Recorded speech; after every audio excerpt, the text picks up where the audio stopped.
Pernah gak sih kalian merasa bingung dengan diri sendiri?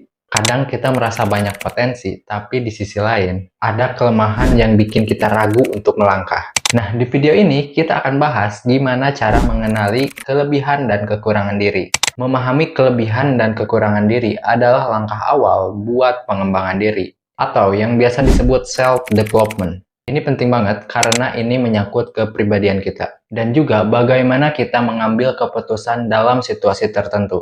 Misalkan gini, kalau kamu tahu sisi positif dan negatifnya dalam diri, kamu bisa memanfaatkan potensi terbaikmu. Dan di saat yang sama, kamu juga bisa antisipasi tantangan yang bikin perjalananmu sedikit terhambat. Bahkan dalam dunia kerja, hal ini sering banget jadi penentu. Saat wawancara HRD biasanya nanya apa kelebihan dan kekurangan diri. Jadi, kalau kamu udah paham betul jawabannya, kamu bisa lebih percaya diri dalam situasi kayak gini. Nah, sekarang kita masuk ke pembahasan soal kelebihan diri. Apa sih indikator atau aspek yang bisa jadi kelebihan seseorang? Nah, ada beberapa yang bisa kita lihat. Yang pertama, kreativitas. Kemampuan berpikir out the box dan menghasilkan ide-ide baru. Ini penting banget di era industri sekarang ya, terutama buat Gen Z dan milenial. Nah, yang kedua adalah komunikasi efektif. Kalau kamu bisa menyampaikan gagasan yang jelas dan bisa membangun gagasan yang kuat, itu adalah aset yang luar biasa.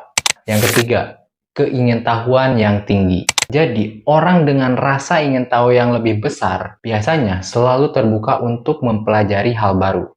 Lebih tepatnya, mereka itu nggak gampang puas. Dan itu dijadikan sebagai bahan bakar untuk tumbuh. Yang keempat adalah critical thinking. Berpikir kritis bikin kita nggak gampang termakan hoax.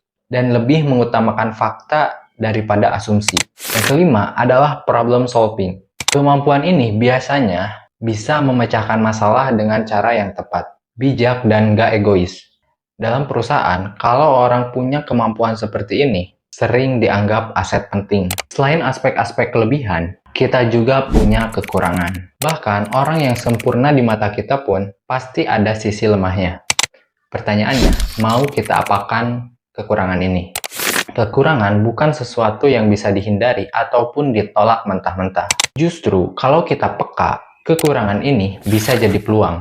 Minimal, kita bisa menerima kekurangan dengan bijak, tanpa menjadikan alasan untuk berlaku buruk. Beberapa kekurangan yang sering muncul diantaranya prokrastinasi atau sering disebut menunda-nunda pekerjaan yang akhirnya bikin target gak tercapai, kerjaan makin numpuk dan stres sendiri. Nah, cara mengatasinya biasanya bikin prioritas dan disiplinkan diri walaupun dipaksa. Selanjutnya, kurangnya pengalaman berorganisasi. Kalau kamu jarang ikut organisasi, biasanya kesulitan menyelesaikan masalah secara tim, minim pengalaman sosial, dan cenderung pasif. Nah, ini solusinya. Mulai berani coba walaupun kecil.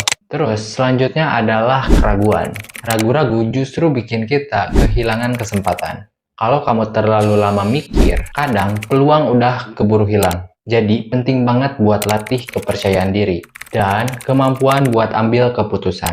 Lalu, bagaimana cara kita memaksimalkan kelebihan dan mengelola kekurangan?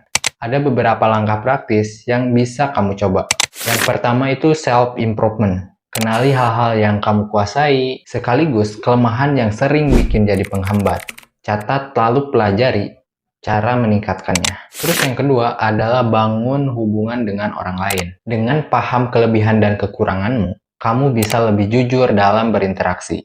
Kamu juga tahu kapan harus belajar dari orang lain dan kapan harus berbagi. Terus yang ketiga, ubah mindset tentang kekurangan. Jangan lihat kekurangan sebagai beban, tapi lihat sebagai ruang belajar. Bahkan kelemahan itu bisa jadi aura atau pembeda yang bikin kita unik. Jadi, mengenal kelebihan dan kekurangan diri itu bukan soal siapa yang paling sempurna, tapi siapa yang paling jujur sama diri sendiri. Karena dengan jujurlah kita bisa tumbuh, belajar, dan jadi versi terbaik dari diri kita. Kalau kamu merasa video ini bermanfaat, jangan lupa like, komen, dan subscribe, supaya kamu nggak ketinggalan lagi konten self-improvement lainnya.